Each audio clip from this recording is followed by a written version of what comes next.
Hello, welcome back to our channel knowledge Sangrah है। आज मैं आपके लिए एक बड़ी खबर लेके आ रही हूँ। लद्दाख में भारत चीन के सैनिकों के बीच फिर झड़प हुई है, जिसमें भारतीय सेना ने उनको करारा जवाब दिया है।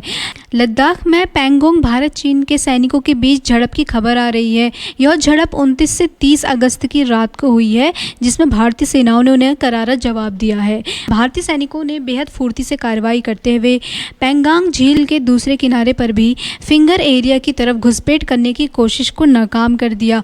चुशूल इलाके में चीनी सैनिकों की तैयारियों को भांपकर भारतीय सैनिकों ने 29-30 अगस्त की रात को पहले ही कार्रवाई कर उन्हें पीछे धकेल दिया था। सूत्रों के मुताबिक भारतीय सैनिकों ने बढ़त हासिल की है और उन जगहों पर भी मोर्चा जमा लिया है जहां वो चीनी सैनिकों पर भारी पड़ रहे हैं। रक्षा मंत्रालय ने एक प्रेस विज्ञप्ति में बताया है कि चीनी सैनिकों ने एलएसी पार करने की कोशिश की, जिसके जवाब में भारतीय सैनिकों ने कार्रवाई की है।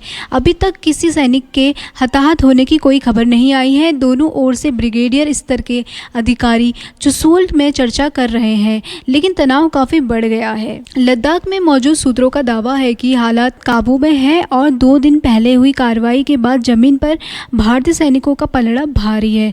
पिछले हफ्ते से चीनी सैनिकों की गतिविधियां पूर्वी किनारों की तरफ बढ़ गई थी, जिसमें भारतीय सेना की नजर थी। इसलिए चीनी की तरफ से कार्रवाई शुरू होने से पहले ही भारतीय सेना ने अपनी कार्रवाई शुरू कर दी थी। चीनी सेना ने पैंगांग जिले के पश्चिमी किनारे पर मई के महीने में घुसपैठ की थी और फिंगर 4 तक के इलाके पर कब्जा कर लिया था। पिछले 3 महीने से ज्यादा समय से दोनों देशों की सेनाएं एक दूसरे के सामने डटी हुई हैं।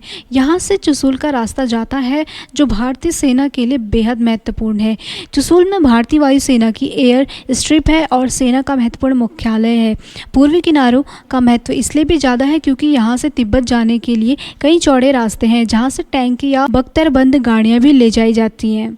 गौरतलब है कि गलवान घाटी में 15 से 16 जून की दरमियानी रात भारतीय और चीनी सैनिकों में हिंसक झड़प हुई थी। इसमें 20 भारतीय सैनिक शहीद हो गए थे। झड़प में चीन के सेना के 43 सैनिक भी हताहत हुए थे। धन्यवाद। तो इसी तरह से अधिक जानकारी के लिए हमारे साथ बने रहिए और मेरे चैनल को सब्सक्राइब कीजिए।